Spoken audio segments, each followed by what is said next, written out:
बिस्मिल्लाहिर्रहमानिर्रहीम। अस्सलामु अलैकुम मुअज़्ज़ज़ सामीन किराम, अपनी आज की वीडियो में हम बात करेंगे दज्जाल के बारे में। हुज़ूर करीम सल्लल्लाहु अलैहि वसल्लम फरमाते हैं कि फ़रिश्ते किसी अमल में बहस कर रहे थे तो अल्लाह रब्बुल इज़्ज़त ने फरमाया, ए मेरे महबूब, ये फ़रिश्ते किस मामले में बहस कर रहे हैं? तो मैंने कहा कि मुझे उसका इल्म नहीं कि वो क्या कह रहे हैं। फिर अल्लाह रब्बुल इज़्ज़त ने अपने जस्त कुदरत मेरे दो कंधों के दरमियान रखा तो मेरे सीने में ठंडक पड़ गई।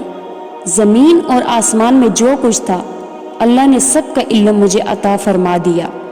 मेरे सीने में नूर आ गया, मेरे सीने में इल्म आ गया। कायनात की कोई ऐसी शे नहीं कि जो हुज़ूर पाक सल्लल्लाहु अलैहि वसल्लम ना जानते हों।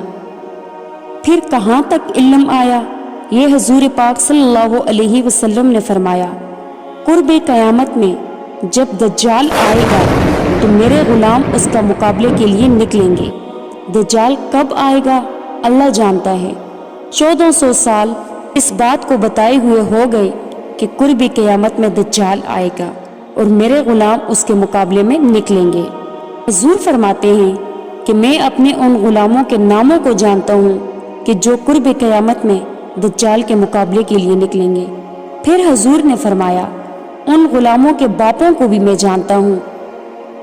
फिर हुज़ूर ने फरमाया, जिन घोड़ों पर चढ़कर मेरे गुलाम जहाद करेंगे, मैं मोहम्मद उन घोड़ों को, उनके रंगों को भी जानता हूँ कि कौन सा गुलाम, किसका बेटा, किस कबीले का फर्द किस रंग के घोड़े पर बैठकर जहाद करेगा।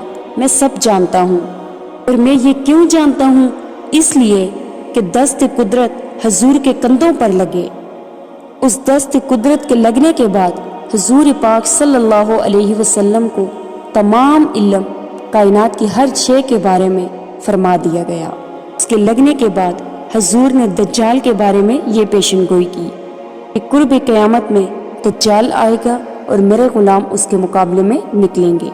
उम्मीद करती हूँ मेरी आज की वीडियो आपको ज़रूर पसंद आई होगी। अपनी कीमती राय का इज़हार कमेंट बॉक्स में कीजिएगा। नेक्स्ट वीडियो में मुलाकात होती है। अल्लाह हाफ़िज़।